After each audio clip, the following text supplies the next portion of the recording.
Chaque jour que tu attends d'être prêt ou prête est un jour que tu offres à ta peur. J'attends d'être prêt. J'attends d'être prête. Tu ne seras jamais prêt, jamais prête. Cet épisode de podcast, il est destiné à t'aider à sortir de cette mentalité de « quand je serai prêt ». Et on va se baser sur des principes qui sont issus du livre de Susan Jeffers. En anglais, c'est « Feel the fear and do it anyway ». Donc, ressens la peur et fais-le quand même. Et en français, c'est « trembler mais oser ». Tu vas comprendre que la peur ne disparaît pas. La peur est toujours présente parce que souvent, tu vas utiliser d'autres mots pour te dire « Ah oui, peut-être quand je serai prêt, quand je serai prête, etc. » Mon podcast Le Feu intérieur, c'est un podcast qui est destiné à la psychologie de l'action. En réalité, mon rêve, en tout cas ma mission, est d'aider les personnes à agir malgré la peur. Et ma cible préférée, ce sont les perfectionnistes et les procrastinateurs parce que j'en suis un. Et donc, vu que j'ai pu faire des choses malgré le perfectionnisme et la procrastination, je vais pouvoir t'aider toi aussi à passer à l'action malgré tout. Parce que ces éléments ne vont pas disparaître. D'ailleurs, même la procrastination, c'est une conséquence du perfectionnisme. Et le perfectionnisme, c'est une conséquence d'une émotion qu'on connaît très bien qui s'appelle la peur. Sauf que c'est un bon nom, tu vois, c'est beau de dire je suis perfectionniste. Ça a l'air d'être très intellectuel, très intelligent de dire je suis perfectionniste. Mais c'est un mécanisme de protection. Donc aujourd'hui, dans cet épisode de podcast du Feu intérieur, on va travailler sur ça. On va avoir des éléments qui vont pouvoir t'aider. Donc, prends de quoi noter. Écoute si tu es dans ta voiture, dans les transports, etc. Et prends le temps de revenir dessus parce que pour chaque épisode de podcast, je te donne souvent des points d'action, des éléments à faire et que tu pourras utiliser. Avant de commencer, j'ai une excellente nouvelle à te partager qui va t'aider aussi, que tu crées du contenu ou pas. Mon second livre, Le Créateur Authentique, est disponible. Oui, il est disponible. Et il parle de quoi? Il parle de la psychologie des créateurs de contenu. Ta voix compte. Mon premier livre est toujours disponible sur Amazon. Le Créateur Authentique aussi l'est sur Amazon. Maintenant, si tu veux ta copie dédicacée, tu peux commander directement avec moi. Je te ferai l'expédition si tu es en France uniquement. Malheureusement, je n'ai pas de jet privé pour t'envoyer tes livres partout dans le monde. Donc, si tu es en France, le lien est également dans la description de cet épisode de podcast. Je ne vais pas m'attarder dessus parce que tu pourras lire tout ce qu'il y a sur ce livre, sur Amazon, sur le site, etc. Mais dans ce livre aussi, j'ai parlé de la peur. La peur, surtout pour les créateurs de contenu. Et même si tu ne crées pas du contenu, ça va t'aider parce qu'en fait, on partage les mêmes mécanismes que tu crées du contenu ou pas par rapport aux éléments qu'on veut faire, qu'on veut lancer. Donc, aujourd'hui, tu vas comprendre un élément. Tu te dis souvent, je serai prêt quand j'aurai plus d'expérience. Je serai prête quand j'aurai plus d'argent. Je serai prêt ou prête quand je n'aurai plus les enfants. Chers parents. Oui, quand les enfants seront grands. Oui, c'est une raison légitime. Mais parfois, c'est une raison qui nous limite. C'est une raison qui nous plombe. Je serai prêt ou prête quand j'aurai tel diplôme. Je serai prêt ou prête quand j'aurai telle certification. Et ça te met dans un cycle néfaste. Dans un cycle qui n'est pas bon pour toi. Parce que tu continues à chercher le meilleur moment pour être prêt, la meilleure façon d'être prêt, la meilleure façon d'être prête. Tu es toujours en train d'accumuler des éléments pour essayer de te prouver que tu es suffisamment prêt ou prête pour te lancer. Encore une fois, il y a une citation que j'ai écoutée récemment qui disait que un entrepreneur, c'est quelqu'un qui se lance d'un avion, qui saute d'un avion sans parachute, espérant ne pas se faire mal. Ça résume vraiment la psychologie qu'il faut avoir pour entreprendre. Ça veut dire que tu as quand même peur. Déjà, 1, tu te lances d'un avion. 2, tu n'as pas de parachute. Et 3, tu as suffisamment de folie pour croire que tu ne vas pas te cracher. Et en fait, en réalité, tous les projets que tu veux faire, c'est comme être un entrepreneur. Lancer ton émission de podcast, c'est comme être un entrepreneur. C'est aller investir des sous dans du matériel, dans des studios de podcast, dans plein de choses, espérant que ça va fonctionner. C'est lancer ton projet avec ton business plan, avec ton étude de marché, espérant que ça va fonctionner. Même demander cette femme en mariage, c'est faire la demande, espérant que ce mariage va fonctionner toute la vie. Tout ce que tu veux faire d'important, de significatif, tu feras forcément face à la peur. Parce qu'en réalité, la première fonction de la peur, ce n'est pas que tu aies peur. C'est de te protéger du danger, de te protéger de l'inconnu. Parce qu'à l'époque, on avait peur parce que, il y avait des prédateurs qui voulaient faire de toi leur petit déjeuner. Ou leur goûter, ou leur dîner, ou leur souper, je ne sais pas, ça dépend du moment auquel ils ont mangé. Donc oui, tu avais peur lorsque tu n'étais pas en sécurité. Mais aujourd'hui, tout te fait peur. Une lettre dans la boîte aux lettres, tu as peur de savoir c'est quel courrier. Les mails, tu as peur d'ouvrir des mails. Tu as peur d'écouter des notes vocales. Tu as peur d'ouvrir des messages. On a peur pour tout aujourd'hui. Une notification, tu as peur. Qu'est-ce que quelqu'un dit, n'a pas dit? Parce que le nombre de stimuli a explosé. Alors qu'à l'époque, il y avait juste les prédateurs qui allaient t'attaquer et tu avais peur d'être attaqué par les prédateurs. Et la peur t'aidait à activer certaines hormones qui allaient te pousser à passer à l'action. La peur allait envoyer des messages à ton cerveau qui allaient activer comme des super pouvoirs à l'intérieur de toi pour te pousser à passer à l'action. Il y a l'histoire d'une mère, tu as peut-être vu ça sur les réseaux sociaux, c'est passé plusieurs fois. Son fils était coincé sous une voiture. La peur, l'adrénaline a pu faire qu'elle a pu soulever la voiture pour que son fils sorte de là. Mais dis à cette même femme de soulever la voiture de façon normale comme ça, elle ne pourrait pas parce que le danger ou bien le risque de perdre son enfant lui a donné une force surhumaine à ce moment, à cet instant T. Il y a des choses comme ça qu'on est capable de faire parce que notre vie est en danger ou la vie d'un proche est en danger qu'on ne pourrait pas faire normalement. Donc à la base, la peur n'est pas une mauvaise émotion. Moi, j'ai arrêté de dire aux gens, n'aie plus peur, entre guillemets. Je dis aux gens que tu auras peur, mais tu peux agir malgré elle. Parce que si tu n'as plus peur, désolé, tu n'es pas un être humain. La peur fait partie de toute décision que tu vas prendre dans ta vie. Être entrepreneur, par exemple, tu te dis, est-ce que je vais pouvoir payer mes charges? Même quand tu as le meilleur système, même quand tu as fait les meilleures formations, même quand tu as les meilleurs mentors, tu te poses toujours des questions. Parce que quand tu es salarié, tu te dis, bon, je suis lié par un contrat de travail, mon employeur a l'obligation de me payer, que j'ai fait tout le taf ou pas. En tout cas, quand ma période d'essai est validée, chaque fin de mois, j'aurai mon salaire. L'entrepreneur, c'est est-ce que tous les mois, je pourrais subvenir à mes charges, à mes besoins, est-ce que j'aurai la clientèle nécessaire, etc., etc. Donc, attendre d'être prêt, en fait, c'est se dire, tout simplement, je donne du crédit à la peur. C'est-à-dire la peur qui est censée être une voix qui m'envoie juste des messages, des informations, et à partir de laquelle je peux prendre des décisions, la peur maintenant devient ton maître. Et tu verras que tout est fait, en tout cas dans notre société, pour que tu aies peur. Tu veux te lancer dans l'entrepreneuriat. Attention aux charges, attention aux impôts, tout ça, etc. Ok, très bien. Mais rester salarié juste uniquement, c'est aussi attention à ne pas avoir la liberté que j'ai envie d'avoir. Attention à ne pas vivre la vie que j'ai envie de vivre, les rêves que j'ai envie de vivre. Il n'y a rien qui ne coûte pas dans cette vie. Tout va te coûter quelque chose. Il y a des choses qui vont te coûter une version de toi. Il y a des choses qui vont te coûter du temps. Il y a des choses qui vont te coûter de l'argent. Il y a des choses qui vont te coûter des relations. Si tu attends avoir une vie où rien ne te coûte, où tu ne payes aucun prix, peut-être qu'il ne faut pas vivre tout simplement. Après, je ne te dis pas d'aller te jeter d'un pont. C'est pour que tu comprennes les choses. Parce que dans cette vie, tu as besoin de payer un prix pour tout. Et le prix n'est pas le même pour tout ce que tu vas avoir dans cette vie. Le prix n'est pas le même pour tout ce que tu vas accomplir dans cette vie. Je connais plein de gens qui sont ambitieux. Plein de personnes qui sont ambitieuses, mais retenues par la peur. Les personnes savent te parler de leur projet. Les personnes savent te décliner leur business plan. Mais ils ne se sont pas lancés quand même. Parce qu'il y a la peur. La voix de la peur qui leur dit, si tu te lances, tu risques d'être ridicule. Si tu te lances, tu risques d'échouer. Oui, et puis après, est-ce que le ridicule a déjà tué quelqu'un sur cette terre? On se raconte des histoires. On a plein de films à l'intérieur de nous. On a plein de scénarios qui nous empêchent de pouvoir oser, qui nous empêchent de pouvoir nous lancer. Tu as peur et puis après. Soyons honnêtes, tu as peur et puis après. Qui n'a jamais eu peur sur cette terre? Donc, comment faire pour arrêter d'attendre d'être prêt? Parce que c'est un mythe, être prêt. Ça n'existe pas. Il n'y a jamais personne qui s'est senti prêt à 100% avant de lancer un truc. Parce qu'il y a une différence entre se sentir prêt sur le papier et l'expérience réelle de ce que tu veux faire. Tu peux croire que tu as tout ce qu'il faut pour te lancer et quand tu te lances, il y a quand même des couacs. Il y a quand même de l'amélioration. Il y a quand même des choses à faire. Parce que rien ne peut être parfait. Mais tout peut se perfectionner dans le temps. D'ailleurs, même le mot perfectionner, il faut qu'on arrête. Tout peut s'améliorer dans le temps. C'est pour ça qu'il y a des gens qui lancent un produit. Ensuite, on en fait la version 2, la version 3, la version 4. Le DJI Mic 1, DJI Mic 2, DJI Mic 3. On sort l'iPhone qui était juste iPhone. Aujourd'hui, on a l'iPhone 17. Il y aura l'iPhone 18. Parce qu'il y a eu des itérations encore et encore et encore et encore et encore. Donc, si on s'arrêtait juste à l'iPhone 1, ben, on ne serait pas là aujourd'hui. La technologie n'aurait pas évolué. Donc, Suzanne Jeffers, elle dit quoi? Suzanne Jeffers, elle a fait une observation très simple. Elle a dit, on attend de ne plus avoir peur pour agir. Erreur fatale. Erreur fatale. En réalité, la voix de la peur baisse justement quand tu es en train d'agir. Elle ne disparaît pas, je dis elle baisse. Il y a une de mes coachées que j'ai eu récemment qui est dans la création de contenu qui avait peur de faire des lives. Elle était terrifiée. Elle faisait des vidéos sur TikTok. Pour elle, ça allait, c'était pas compliqué. Franchement, elle y arrivait très bien. Elle a même passé la barre des 30 000 abonnés en même pas 2 mois. Elle est passée d'une centaine d'abonnés à plus de 30 000 abonnés.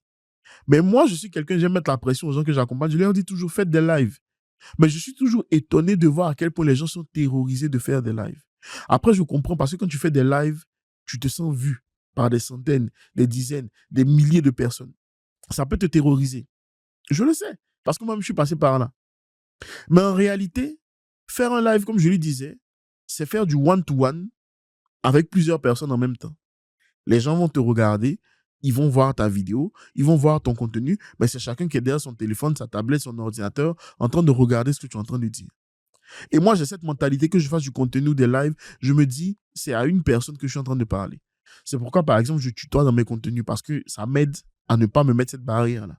Lorsque je dis vous, j'ai l'impression qu'il y a 8000 personnes, ça me fatigue. Donc, je dis tu, parce que je veux parler à l'individu qui est concerné par ce que je suis en train de dire.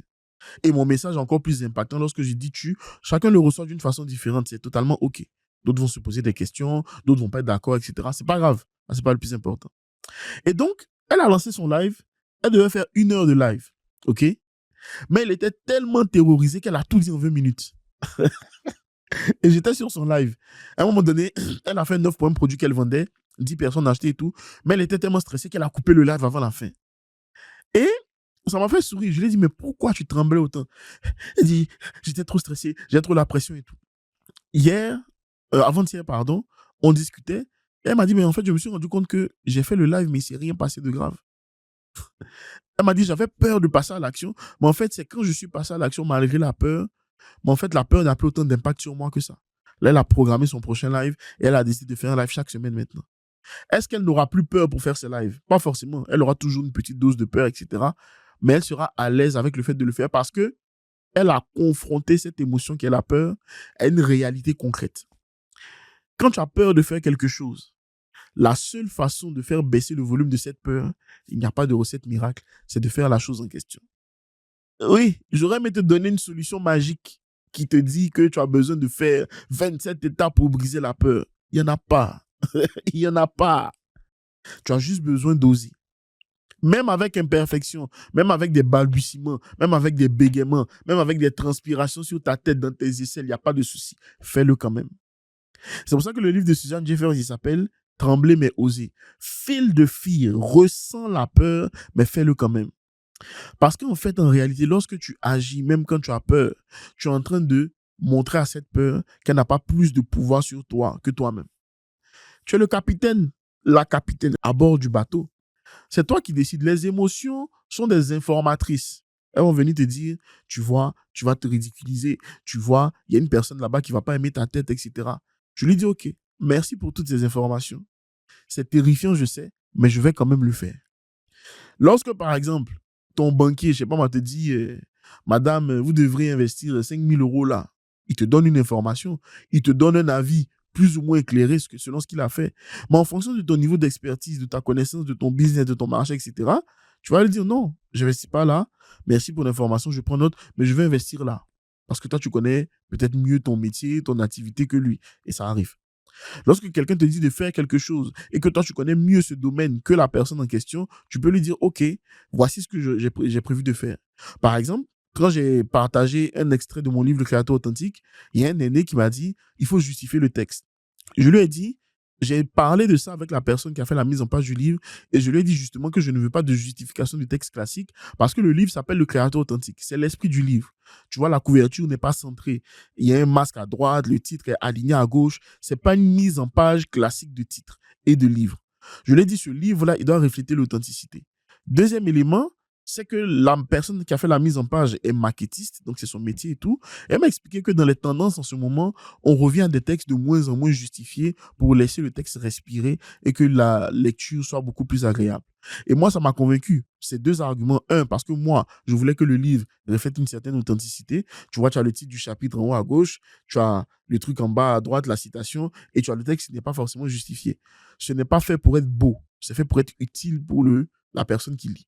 Et la personne, il y a bien sûr, il y a les puristes qui diront que oui, c'est mal fait et tout. Ça, c'est pas mon problème. Je veux que ce livre ressente ou respire l'authenticité pour la personne qui va le lire. Donc, c'est pour ça que je l'ai justifié comme ça. Et donc, ça, c'est hyper important à considérer parce que je lui ai dit, ben, merci pour ton avis, mais voilà l'historique peut-être que toi, tu n'as pas ou les coulisses que toi, tu n'as pas qui font que ce texte n'est pas justifié comme d'habitude. Et moi, je suis quelqu'un qui suis un peu rebelle sur certaines normes. OK, pourquoi comme d'habitude? Pourquoi on doit juste faire comme on fait comme d'habitude? Est-ce qu'il y a quelqu'un qui dit que si tu n'as pas fait ton texte justifié, ton livre ne sort pas? Non. Si au moins la Bibliothèque nationale de France me disait si votre texte n'est pas justifié, votre livre ne peut pas être vendu, je peux comprendre. Mais il n'y a aucune règle qui dit ça. Donc que je fasse mon texte justifié, centré au milieu, à droite, à gauche, comme j'ai envie, écoute, le livre, il est quand même sorti comme ça. Bon, sur la version Amazon, il est justifié, mais sur la version que j'ai imprimée moi-même, il n'est pas justifié parce que c'est ce que je vais donner dans les dédicaces, etc. Donc ça, c'est un choix. Ça fait peur d'écrire son livre parce qu'il y a des gens qui vont faire des commentaires. Il y a des gens qui vont dire des choses. Mais la plupart de ces personnes qui te feront des commentaires, qui vont dire des choses, n'ont pas fait ce que toi tu fais. Ce tenant en question, je lui ai répondu parce que justement, lui, il a déjà écrit, je crois, une dizaine de livres. Et oui, il a une certaine expertise. Mais il n'avait pas ce recul que moi j'avais par rapport à ce qu'il m'a dit de faire. Mais quelqu'un qui n'a jamais écrit de livre, qui n'a pas écrit de livre, qui ne sait même pas encore aligner 2 phrases correctement sans faire de faute, son avis n'a que très peu d'importance. Et parfois, le problème que tu as, c'est que tu considères l'avis de personnes qui ne te font pas avancer. Tu considères l'avis de personnes dont l'avis en question n'a aucune espèce d'utilité pour toi. Imaginons là, je vais lancer un studio de podcast, d'accord? Là, je suis au studio OneFlick à Toulouse. Et je viens prendre des conseils avec eux. Leurs avis seront avisés pour moi ou bien seront utiles pour moi parce qu'ils ont déjà fait ce que je veux faire. Ils ont tout vécu. Ils ont vécu les moments où ils ont commencé à un autre endroit, comment ils ont déménagé, la croissance qu'ils ont eue, etc. Donc, ils sont qualifiés pour me donner un avis. Mais quelqu'un qui n'a même pas lancé à minima une entreprise, son avis est très peu qualifié. Et c'est mieux que c'est une entreprise dans ce que je veux faire. Mais au moins, quelqu'un qui a lancé une entreprise peut m'aider peut-être sur la gestion. Il peut m'aider sur la structuration, le modèle économique, etc. Ça, je peux comprendre. Et quelqu'un qui n'a jamais rien osé, qui n'a jamais osé dépasser ses limites, son avis n'a pas beaucoup d'utilité. Même si c'est un aîné, même si c'est quelqu'un que tu respectes, parce que tu sais, dans nos familles, hein, il y a toujours des gens qui aiment donner leur avis sur des choses qu'ils n'ont jamais pu faire. C'est ce qu'on appelle de la projection. Eux, ils n'ont pas fait des choses, ils ne veulent pas faire de choses, mais quand toi tu oses, ils vont venir te dire non, ne fais pas. À cause de quoi? Pour quelle raison? Pourquoi toi qui n'as pas osé, tu veux me dire moi de ne pas oser? Pourquoi? Et pourquoi je devrais écouter d'ailleurs? Quelqu'un qui n'a pas osé, qui laisse les gens oser faire ce qu'ils ont envie de faire. Et ça a l'air dur comme ça quand je le dis pour beaucoup parce qu'il y en a à qui ça fait mal et tout. Mais parfois, moi j'aime, chacun respecte ses parents, chacun aime ses parents. Mais il y a des avis parfois que tes parents te donnent, tu te dis, mais moi par exemple, j'ai investi en bourse. Imaginons, j'avais eu un pas. Mais si mes parents étaient vivants, mes parents me disent de ne pas investir en bourse, tu vas perdre tout ton argent. J'allais poser la question, mais est-ce que vous avez perdu tout votre argent? Non. Est-ce que vous avez investi en bourse? Non. C'est compliqué. Pourtant, je vois les personnes qui ont des patrimoines immobiliers, financiers, etc. Les personnes qui sont, quand tu étudies la répartition de leurs revenus, oui, ils ont investi dans l'immobilier, oui, ils ont investi en bourse, oui, ils ont investi dans des actions, dans des matières premières, etc. Donc, pourquoi moi, je ne pourrais pas le faire sous couvert de quoi? Par exemple, quand tu prends rien que la bourse, oui, tu peux faire des pertes aujourd'hui parce qu'il y a la crise. Mais si tu laisses tes investissements que tu ne retires pas par peur, sur le long terme, la perte est quasiment inexistante. Pardon. Oui, va regarder, va chercher les études, etc. Oui, il y a des risques de perte. Mais sur le long terme, il y a toujours des remontées. Mais ça, il faut être dans le domaine pour comprendre. Il faut s'intéresser, se former à ça pour comprendre. Donc, les avis des gens, parce que je sais que ça touche beaucoup de personnes, certainement toi qui m'écoutes, c'est l'avis des gens. L'avis des gens, A-V-I-S, c'est l'avis des gens, L-A, espace V-I-E. Leurs avis, c'est leur vie. Donc, à un moment donné, tu dois faire ce que tu es censé faire, ce que tu sais que tu peux faire, et puis tu avances. Donc, Suzanne Jeffers, elle disait que, c'est ce que je t'ai dit, ne plus avoir peur de quelque chose d'impossible. Et la réalité, c'est que lorsque tu te prépares, hein, les gens qui aiment se préparer, messieurs, mesdames, les perfectionnistes, je me prépare, c'est de l'évitement déguisé. Lorsque tu dis, je te dis par exemple, on discute en ce moment, tu me parles, tu as une idée de podcast. Oui, William, je vais lancer un podcast pour aider les personnes à mieux s'exprimer à l'oral. Mais je n'ai pas encore le bon matériel. Moi, je te pose la question, ok, tu as un téléphone? Oui. Tu as la lumière du jour chez toi? Oui. Tu as la lumière du soleil à ta disposition? Oui. Lance ton podcast. Créer une chaîne YouTube, c'est gratuit. Créer un compte sur Apple Podcast, Spotify, c'est gratuit. Tu as déjà le téléphone. Donc, limite, ton matériel, en guillemets, il est gratuit.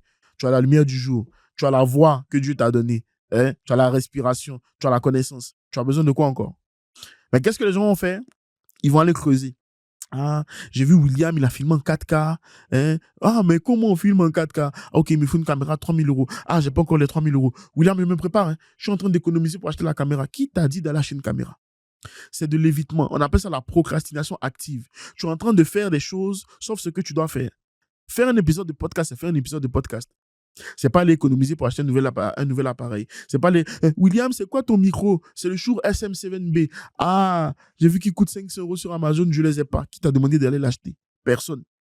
Mais tu te dis, comme William a tel rendu et que c'est le rendu, entre guillemets, dans ta tête qui donne ça, non. Ce qui donne la visibilité, c'est le fait d'avoir créé du contenu depuis 10 ans, depuis 2016. Ce qui donne de la visibilité, c'est d'avoir un master en stratégie digitale et big data. C'est mon métier. Ce qui donne de la visibilité, c'est le fait d'avoir fait de nombreuses erreurs en tant que créateur de contenu.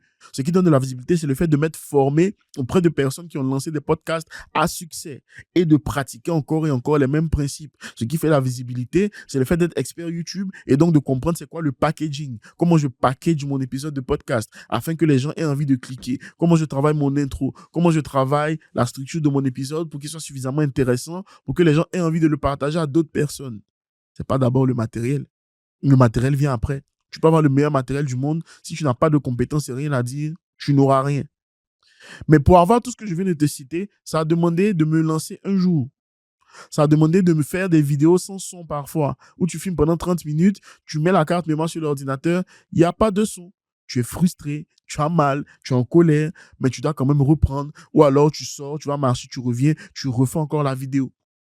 C'est faire des montages vidéo et tu n'arrives pas à exporter la vidéo pendant des mois. Ou alors tu mets les rushs, la carte mémoire s'est cassée. Tu as perdu les rushs de tes vidéos que tu as durement filmées. Mais il a fallu se lancer, rencontrer ces difficultés pour régler tous ces éléments au fur et à mesure. Avant, il y a quelques années, je n'aurais jamais pu me payer 1 heure dans un studio de podcast. C'était impossible financièrement. Aujourd'hui, je peux le faire, mais ça a pris du temps. Ça n'est pas tombé du ciel comme ça. Mais toi, tu vois le chapitre 20 de quelqu'un et tu compares à ton chapitre 1. Et tu dis, oui, mon chapitre 1 n'est pas suffisamment bien. J'attends d'être au chapitre 20. Tu ne seras jamais au chapitre 20 si tu ne commences pas au chapitre 1. Jamais.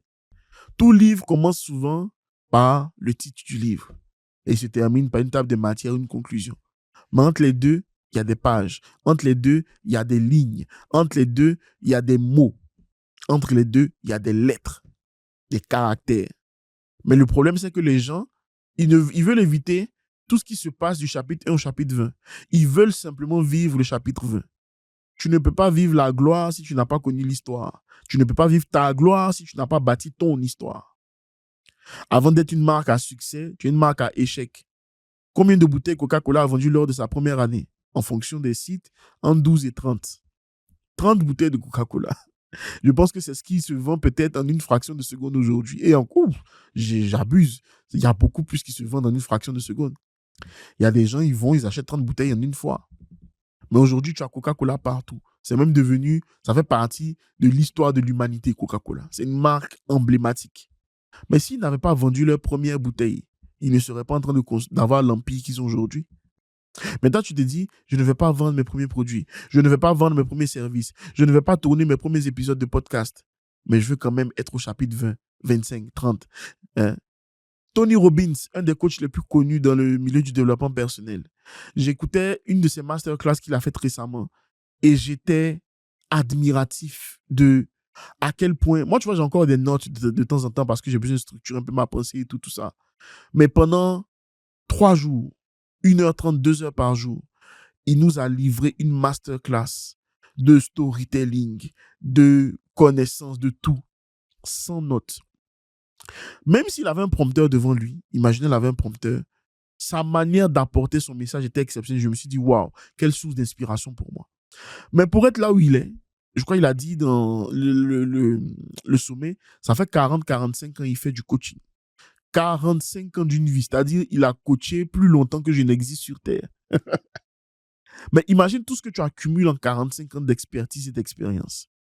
Il n'a pas coaché des présidents, des chefs d'État, des hommes d'affaires au début de sa carrière. Non. Avant qu'il ne rencontre son mentor Jim Rohn, il était fauché. Il a même vendu... Non, il n'a pas vendu sa voiture. Il allait faire une hypothèque dans une banque grâce à la force de son audace. La conseillère bancaire lui a pu lui prêter 1 200 €, elle s'est portée garante et il allait se former chez Jim Rohn. Il buvait toutes les paroles de Jim Rohn. Il écoutait tout ce qu'il disait et il mettait en pratique. Ça lui a demandé du temps. Il est passé par des échecs, il est passé par des problèmes comme tout le monde. Mais il s'est toujours relevé et a continué. Donc, c'est facile de voir Tony Robbins aujourd'hui et de dire, waouh, j'aimerais être comme lui, sans commencer par le début où il a commencé. Sans commencer par les moments de doute, les moments de peur, les moments de crainte, les moments où on se sent perdu. sans faire face à des critiques, parce que quand tu réussis, la lumière, elle vient déranger aussi les ténèbres. Hein. Donc, les gens qui ont un esprit un peu sombre et lugubre, ils sont dérangés par la lumière que tu as. Mais toi, tu veux éviter tout ça, arriver au chapitre 20, parce que tu te dis, c'est quand j'aurai pas peur que je serai au chapitre 20. Faux. Le chapitre 20 est l'épilogue, la fin, la somme de tout ce que tu as traversé dans les 19 premiers chapitres. Même si les chapitres ne se suivent et ne se ressemblent pas, les lignes se suivent et ne se ressemblent pas, les parties et paragraphes se suivent mais ne se ressemblent pas. Chaque jour est différent. Ce matin, je suis sorti de chez moi, il faisait quoi, 12 degrés. Là, il fait 15, d'accord? Et ce soir, il fera 22, 23 degrés cet après-midi. Donc, même la météo, elle évolue. La météo évolue, mais toi, tu ne veux pas évoluer également. Tu veux juste rester là, ne plus avoir peur. Boum, du jour au lendemain, tu n'as plus peur, tu passes à l'action. Non, ça, c'est dans les films. Hein? Mes enfants m'ont regardé les Power Rangers. C'est dans les Power Rangers, hein, y a un ennemi qui vient. Allez, Power Rangers, action, on se transforme. Ouais, les super pouvoirs, c'est dans les films. Ton super pouvoir aujourd'hui, c'est la résilience. Ton super pouvoir, c'est le passage à l'action. Ton super pouvoir, c'est d'avoir peur et de passer à l'action malgré tout. Tu auras toujours des ennemis. Quand je dis ennemis, ce sont des émotions, des voix qui viennent te dire, voilà, tu vas pas y arriver. Tu auras toujours ces petites voix à l'intérieur de toi. Tu auras toujours ces personnes qui ne font rien dans leur vie de significatif. Moi, je les appelle les crabes et qui veulent que tu restes au même niveau qu'eux. Tu auras toujours ces personnes qui ne vont pas supporter que toi, tu oses, alors qu'elles, elles n'ont pas pu oser dans leur vie. Il y aura ça. Mais ça change quoi? Aie peur, mais fais-le quand même. Tremble, mais ose. Tu as peur de prendre la parole en public, va et prends la parole en public. Bégaye s'il faut, tremble s'il faut, transpire s'il faut, mais parle.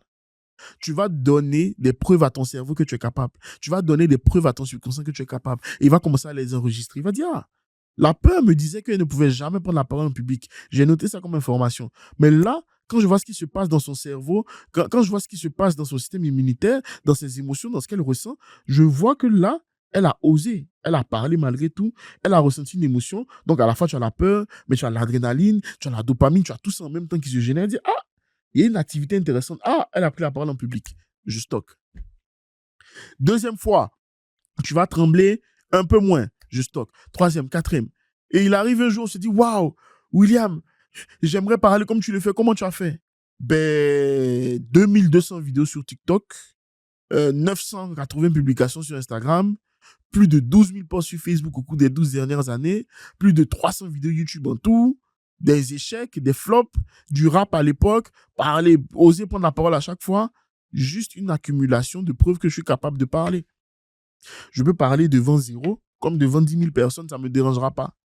Ça ne veut pas dire que je n'ai pas peur des gens. Ça veut dire que je sais que la voix de la peur sera juste une information. Je dis, ouais, calme-toi. On l'a déjà fait des milliers de fois. On va le refaire encore. Pourquoi je dis aux gens de créer du contenu? Ça t'aide à ne pas avoir peur de prendre la parole en public. Parler devant une caméra, ça fait des fois plus peur que parler à des gens. Et quand tu as des gens devant toi, je sais comment repérer les gens qui vont m'aider dans mon discours.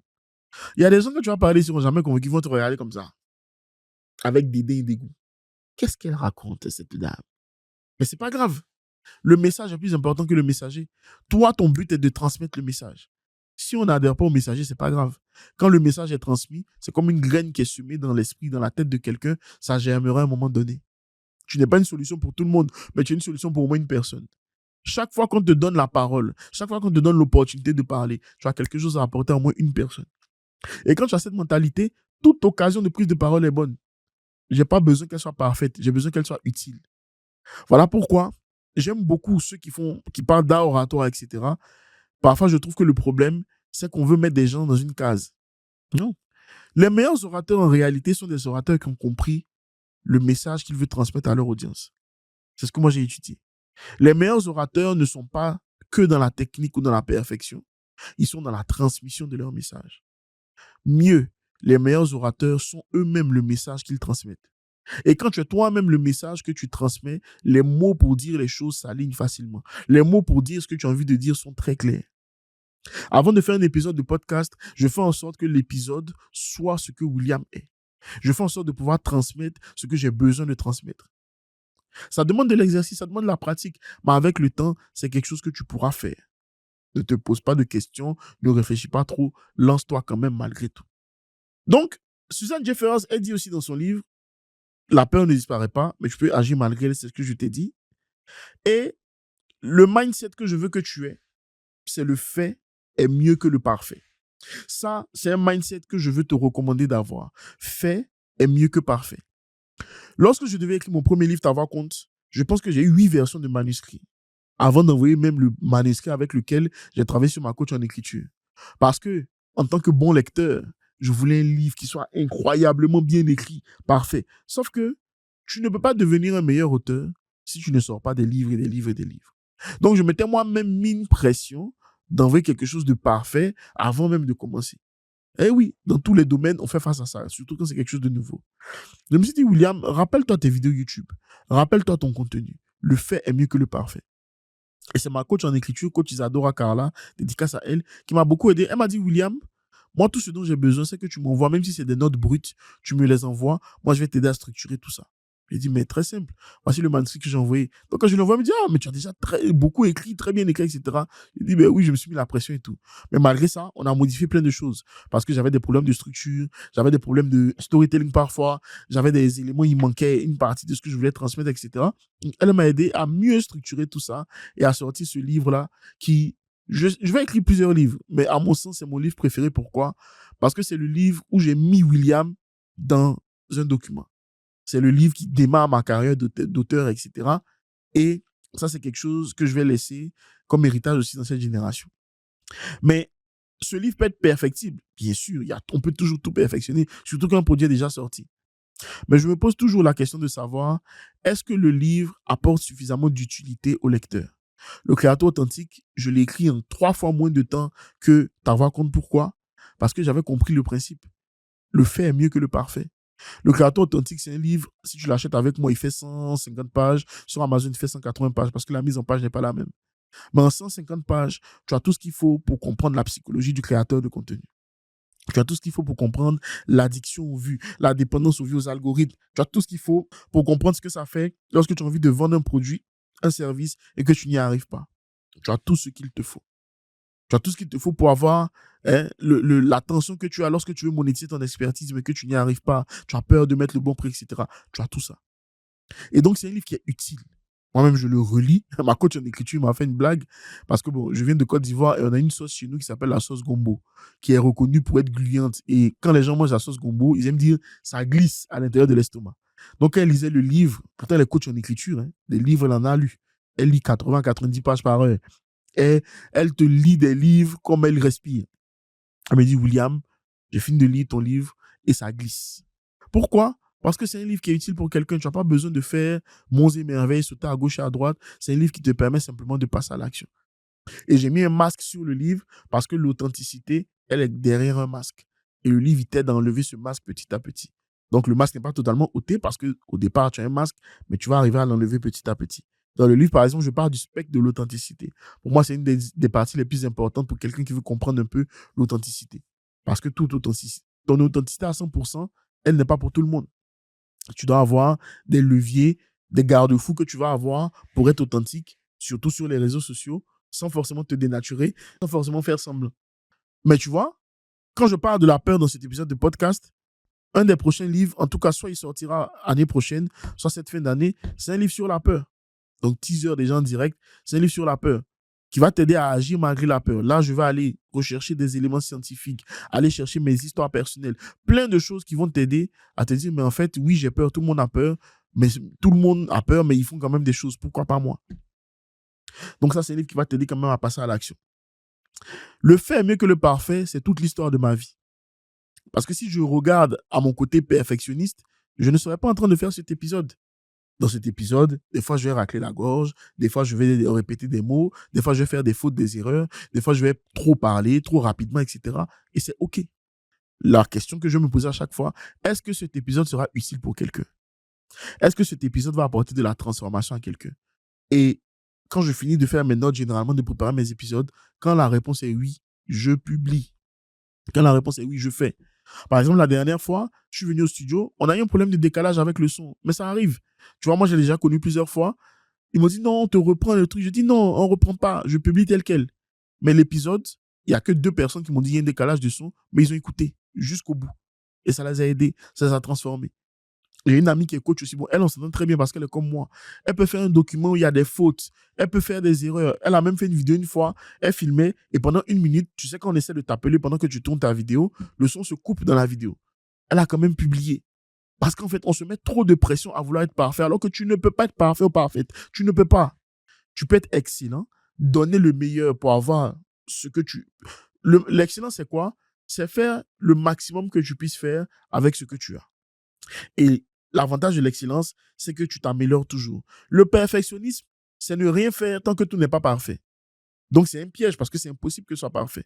L'excellence, c'est faire et s'améliorer. On appelle ça l'amélioration continue ou alors l'itération. L'itération, c'est quoi? Version 1. OK, qu'est-ce qui a marché, qu'est-ce qui n'a pas marché? Version 2. Qu'est-ce qui a marché, qu'est-ce qui n'a pas marché? Et quand c'est comme ça, tu laisses tout le temps de la place à ta créativité. Tu laisses tout le temps de la place à l'audace. Fait est mieux que parfait. C'est parce que fait est mieux que parfait que j'ai fait plus que 90% des épisodes, des émissions de podcast. Parce que 90% des gens qui lancent un podcast ne passent pas à l'épisode numéro 3. Cet épisode en question, c'est l'épisode numéro 70. Et je veux en faire 1000 tout au long de ma vie. Donc, pour faire 1000, ça va demander du temps, mais je vais y arriver. En tout cas, avant que je quitte cette terre, je veux pouvoir en faire 1000. Parce que fait est mieux que parfait. Il y aura toujours quelque chose qui va se passer, qui n'est pas ouf, il peut y avoir un bug, etc. C'est pas grave. Donc, la peur sera toujours là. Mais tu peux quand même passer à l'action malgré elle. C'est ce que je voulais te communiquer aujourd'hui dans cet épisode de podcast. Et mon livre est disponible, Le Créateur Authentique. Ta voix compte aussi également sur Amazon. Et je t'ai mis le lien vers mon numéro WhatsApp professionnel. Si tu as une question, tu as un besoin, un truc où je peux t'accompagner, le lien également dans la description de cet épisode. Pardon si tu m'écris pour me dire j'ai beaucoup de problèmes, je vais te parler de tous mes problèmes. Non. Moi, je ne veux pas que tu trouves des problèmes aux solutions qu'on te donne. Il y a des personnes comme ça. Quand tu as des problèmes, tu te dis quelles sont les solutions que j'ai. Tu viens en recherche de solutions. Romancer tes problèmes ne règle pas les problèmes. Mais ça, c'est un élément qu'on verra dans un autre épisode de podcast. Prends soin de toi, partage cet épisode avec des personnes autour de toi, tag-moi sur Instagram, TikTok ou la plateforme où tu écoutes cet épisode. Et j'aime bien quand tu regardes les épisodes sur la télé que tu me mentionnes là, c'est bien. Je dis, ah, le rendu est top et tout. Et puis bon, le studio OneFlick nous donne du matériel de qualité. Il faut quand même honorer ça devant ta télévision ou au minimum sur ton ordinateur. En grand écran, s'il te plaît. Hein? Voilà. Rendez-vous au prochain épisode. Ciao.